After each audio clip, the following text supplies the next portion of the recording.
Balandi à un micro du pasteur Bobo, actualité compliquée, Topé Bilon, Mbote, aux amis, et un micro du pasteur Bobo, comme tout le monde, très suivi partout à travers le monde, aux amis, actualité Bilon compliquée, Boulungango, Mingipo, à tout côté de sa dimension, il y a occupation, comme les gens sont, Badiko, Lobelango, mais la cause, heureusement, aujourd'hui, Batoua, Monsengo, Cardinal Monsengo, donc Badiko résister officiellement. Baliko résister dans le pouvoir d'occupation, was capable de rencontrer dans 4 églises, à bête Massassi, à bête gaz lacrymogène, bateau baïga la chapelet, baïga la Bible, baïga la croix, yokumbili bango ba mitraille, yokumbili bango mindo qui Massassi, qui va rebeta mon en haut cas, la bête Massassi, eza kosala pasi na ndenge osante baba oki mutu pasi omeli dafalga mutu eleki pasi omeli nya ofene me keba omela volume te obosala masolo ya mboka na Congo. DRC is your country, DRC is my country. Do not let someone else do something for you. You can do it. You give to the dog say no, but the cat say yes. Donc on peut simboa mkoa mboa bodi mkoa mais ni kamba ko kamwa nyao andimi mukua osala autoroute tambusa mutuka malembe okomalanda ko yo pesi me mutuka kolanda micro passer beauté tchabe écouteur pour olanda la calme ko perturber motambusi mutuka te makambo ezali opesi mboa boyi makambo ezali opesi mboa aboyi basambo ya mboka la bisoka ngo kaka likambo ya coup de pied ya Cardinal Monsengo epai ya Kabila, coup de pied, coup de patte, coup de pied, coup de tête, Monsengo, eza kopesa quand Kabila vertige, et puis si bango vertige, basé à Kosidika, basé à Kotoboka, Monsengo, bali kobenge la bête noire, ba sidiki, na ndenge moko ya kosakanate, baza penze ya Kotomboka, basé à Kosidika, balingi ni toyebite, c'est des fake news, ba rumeur, ba bruit, bimi, Monsengo à résidence surveillée, tout ça, point d'interrogation belé, Monsengo à résidence surveillée, hier, il faut la messe, les lots de l'or, on la messe, les lots, na vendredi, mais c'est à Kafou, opposant, ébélé, et puis, selon ma rumeur, Monsengo arrose dans la Bruxelles, dimanche, à cause de la Bruxelles, officiellement, projeter vidéo, il y a un message, et Kodika, matin à côté à dimanche et vendredi na matin à Lelo na Kinshasa dimanche ba poto ba kolanda en direct na kata ya église Notre-Dame de Lourdes na Bruxelles et ce qui est plein ba ba kozala ebele ba kolanda yango mais bato ya Kabila bazobanga pour bango bayebi ke Monsengo azoya poto Monsengo azoya Bruxelles empêcher, en résidence surveillée, jusqu'où peut aller Kabila, c'est Kabila a osé à Kanga Monsengo, bazo perturbé, 5 ans que tu as sali conférence de presse pour expliquer, non, Kabila a fini, Kabila a médiocre, mais Kabila est mort à l'Oba, c'est quoi rappeler que Kabila est mort à l'Oba, il n'a pas 15 personnes pour diriger Mboko, il n'est pas fini, il peut y jouer parce qu'il a besoin de jouer à 15 personnes, il n'est pas capable. Donc, on va être capable. Donc, il y a médiocre, il y a médiocre, ils ont soit Kabila la nenga ressenté médiocrité, médiocre, moi si mon con, na bêtis que la poigne à bengi médiocre, sous tala nengi de ce vimbi, pourquoi bengi médiocre, pour soit quelqu'un bon monté, soit salagri nango, bengi médiocre, il y a médiocre, il sera pas si, bandi musuna poto bandi mi poto pasteur bango atakotu ma Congo alobela kangote atakotu prière pour la combattre ba kufa la Congo yetaniete bandi mi bazobenga médiocre bandi mi babengi médiocre aoki yango asiliki na ndinga kosanate babengi pasteur médiocre pour la Congo alobaka été pour la Congo alobaka te pour la Congo asimbaka te pasteur médiocre basé belim balobela Congo te metala ba pays voisins ko ba Uganda ba Rwanda bango basi ba comprendre Bible bazu verset il y a la bazuka Salomon la reine de Saba babota mwana bango babi mwana wana nde kokola bango mwana wana ba richesse ya Kivu ba richesse ya Congo eza ya kokola bango la reine de Saba tendre ba interpréter Bible ale ba pasteur congolais balanda nde ba tula bango balanda bango ba pesa ba miette bango baboto le biso mboka baboto le biso bokonzi baboto le biso imperium ba pasteur la biso balanda nde bango balandaka bango bakabila bo bambongo so bazwi bambongo basoma ba jeep basoma mituka basoma bandako baya kofrime liboso ya bandimi ya bakongole ta makambo esala pasi makambo esala pasi ezali actualité compliqué nde lobaki yo pasteur olingi kolobela mboka na ote olingi kobondela mpo na mboka na ote keba okosutuka église sa bandimi mpo bandimi bakomi bafungoli biso bandimi babando comprendre bandimi balobi okosutuka église sans bandimi parce que esengeli ozala souci ya mboka na Congo botikaki mendicité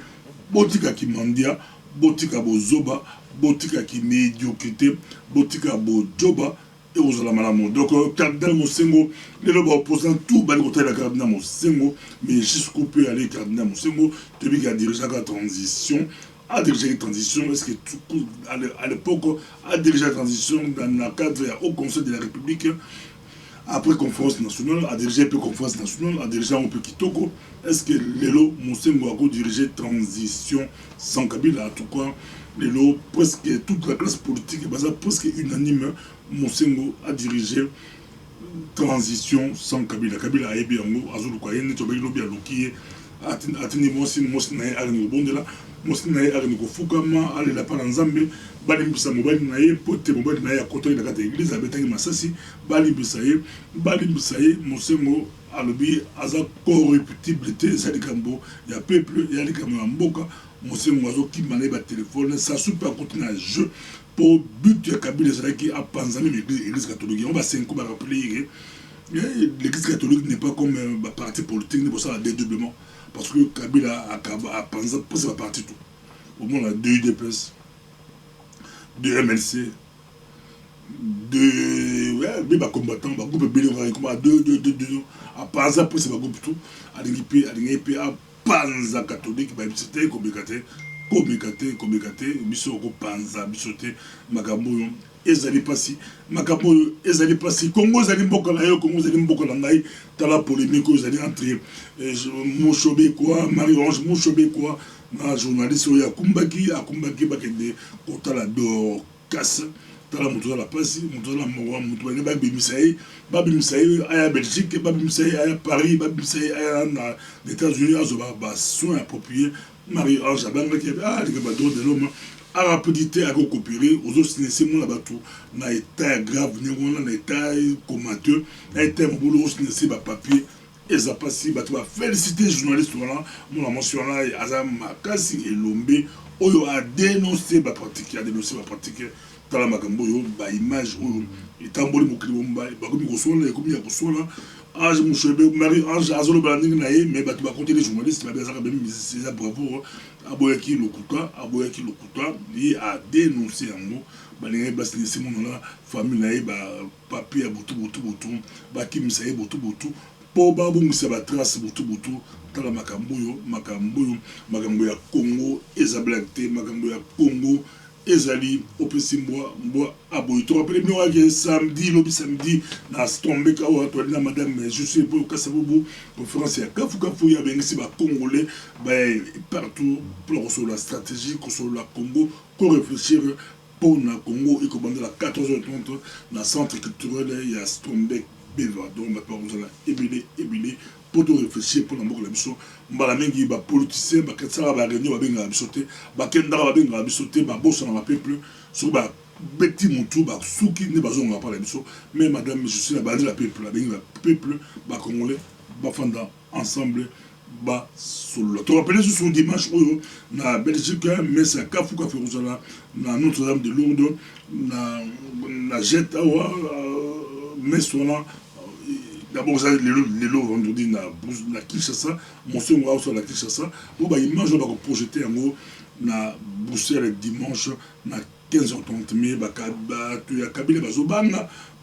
kangi ba aéroport bazobloquer bazobanga mosengo presque en résidence surveillée bazobanga ke mosengo so asisi mesi ya Kinshasa azo avion samedi akita Bruxelles dimanche mosengo talaga mosengo dimanche na kati ya Notre-Dame ya Lourdes na si ozolo pesi mbo aboyi babika kombona so bika médiocre moko médiocre ezama be makasi bazobanga yango médiocrité et comme tango ba médiocre balongwa bakite bakende batika mboka na biso Congo makambo ya Congo oyo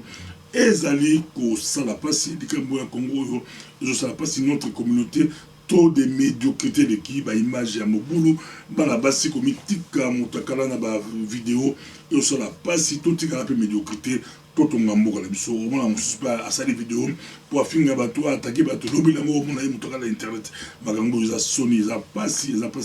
notre communauté totala makambo soso totala musika tout tika bo job bato to ngamboka la biso tout ça la makambo minene on peut aller loin on peut aller très loin na kati na mboka na biso Congo mende ali ko s'inventer alobi asala mbongo ya kosala élection mais basala élection yango net basala mbongo parce que bindele ba connaissé bango bazo connaissé bango alabi bango basala mbongo kosala élection mais basala pe élection yango Kabila azo silika azo beta batu azo boma batu azako attaquer be église kaka po manda esili babi enough is enough TV trop c'est trop et sili so esili ok so ok c'est fini so qui a accueilli s'il est là pasteur Mugalu il bobenga pasteur médiocre ya sangisi bato asangisi ba pasteur belé pour attaquer ba pasteur oyo bali ko défendre Congo ali attaquer bango azo panza bambongo ba pasteur oyo ba ko défendre Kabila bazo panza bambongo eye Mugalu alobi azoka moki Congo mboka kitoko mboka munene 80% ba chrétien na kati ya constitution kombo ya Jésus ezalité kombo ya Dieu ezalité kombo ya Bible ezalité batuli pasteur Mugalu Kabila c'est sur presque 3 mandats au moment raté kombo ya Jésus to ya Nzambe s'arrêter la constitution kaka lelo kaka tango Kabila mandé sili mandat de sila kala akende de yo mo kanisa ke bacha kombo ya Nzambe na constitution tala félin tala maïle ya nyoka pour pousser bango ba modifier constitution alors ko ça bacha kombo Nzambe mais pour ba kisela Kabila mandat tala na makambo ya kendeka Kabila kendelano totala makambo la sima totala yango sima mais Kabila nde akende makambo ya médiocrité ezali ko sala parce que together ensemble to sala makambo ebele ba singa ba congolais to soutenir Cardinal Mosengo to soutenir ye azako oser azako loba azako telema ali ko telema Kabila ayebi asala la ko to opposant les aka Mosengo azo sala tout Mosengo presque la résidence surveillée bazo contrôler bazako surveiller est-ce que Mosengo a besoin la poto mikolo oyo wait and see est-ce que Robima wait and see est-ce que la résidence surveillée wait and see mais la source belé bazo baké Mosengo presque la résidence surveillée talaga aboy ko yamba Kabila aboy ko yamba Olivier Lembe aboy ko yamba Denis Sassou Nguesso mais azali ko chaba messe ali ko sala activité ali ko sala pose la kandaka nangi ba kota ki na kata église buto manda esila akota la kata église attaquer batu makamboyo together to la makasi totalement ezali mboka la biso Congo nasi lelo to yambaki mama Kalanga mona Zaire to chambo extrait po to zala na ye mama Kalanga to zala na ye na Paris azala milulu la Paris le 31 oyo batu ba passé par là veiller à monene veiller à kabambi veiller à kafu abingolu Nzambe la miséricorde de Dieu n'a pas de limite ngolu Nzambe ezanga na limite donc batu ba partout et puis mama Kalanga alobi agobon la pour la Congo donc prier pour la batu ba ça ba prier ba lini mais la katipe ba bonde là pour la mboka la biso Congo et aux matata ba mama Paris batu belé ba la couleur na Paris le 31 janvier 2018. Et c'est vrai que le micro du pasteur Bobo de Tomonali prochainement Mosengo na résidence surveillée les amants motouna les question Nameli Dafalga. Merci. On a le peuple congolais kobangate. Peuple congolais telema. Kotala mindele te. Moka kotelema. Akotelema na bishazate. Et puis botika kolanda landa. Botika kolanda landa na basit. Na ba petit journaliste lelo basali basit na bango. Bazata une expérience ya politique te. Baya na star. Na kata basit na bango pour la minimiser. Bitumbo eza na kata terrain. Yo vandi na Londres. On vandi na Amérique. On vandi wapi wapi. On na kata site no koloba biloko moi na moke. Mayele belete. On expérience politique te. On koloba biloko ezangitina. Oyo yebite e bandeli wa pesa botika kolanda ba distraction. Vous savez pasteur, nangina lobelo komoko. Nakopesa conseil na bato ba na ba site bazolo ba soi-disant baza ba combattant, baza ba résistant, ba site na bango, il parle de notre combat. Makambo ya swele kana sena mabele na mokino na ko bisoboy. Ce qui est là, Montazali, ennemi à Félix, un vagabond, peut-être à niveau, je ne sais pas, un drogueur. Aza contre Félix Tshisekedi. Je donne l'exemple. Aza contre Katumbi. Je donne l'exemple. C'est un exemple typique. Je ne dis pas, mais je donne. Lelo Moutoumou Azali contre Mama Grace. Bika moi. Yozo Loba. Donc, des gens là. Déjà là, il y a niveau mon côté, bien le côté. Bazo tchelo ba commentaire, bazo lo ba tchotchen. Papa tolinga kayo lo ba. Ce qu'on obite to kokola la te. Yozo matama peka. Ozo mana lokola bazo kumisa yo. Oyebi makambu. Bandeko babolingo, il faut que talaka. Et là on a senga bandeko na biso kozo sala likam. Tala bato bazo kumiso niveau la bango yani. Ce sont des gens stables, posés, intelligents. À ce moment-là, tchotchen. Orobi oui na kosa makamalam.